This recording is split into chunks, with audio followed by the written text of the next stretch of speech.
थांब जरा. ओके हां व्हेरी गुड. हां पाहतोय.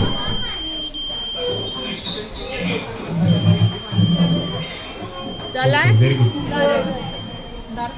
Walwe Raghunath high school Walwe. Sir Raghunath high school Walwe. हा आता लक्षात घ्या. आता ही तर डिले 1000 दिलाय बरोबर आहे. आपण जर हा डिले बदलला तर काय फरक पडतोय बघा.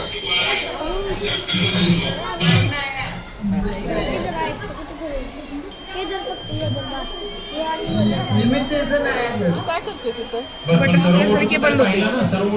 पॉवर सप्लाय बंद होत्या. असेल मी जसं सांगितलं सेन्सर हा डिजिटल सेन्सर आहे. हा पण सेन्सर या ठिकाणी तुम्ही दुसरा कुठलाही सेन्सर वापरू शकता. डिले बदलला मी 1000 होता तो 100 केला. नसेल तर तुम्ही प्रॅक्टिससाठी दुसरा कुठलाही सेन्सर वापरू शकता आणि हेच कोडिंग तुम्ही करू शकता. असं नाही की हा सेन्सर पाहिजे. लागून करायला तो बंद झाल्याशिवाय हे प्रेस झाल्याशिवाय बंद होत नाही. काय प्रेस झाल्याशिवाय हे प्रेस वर्क झाले. Very good. आपलं पण वर्क झाले दाखवा की. तर हे कोडिंग आणि हे जे आहे तुम्हाला जेव्हा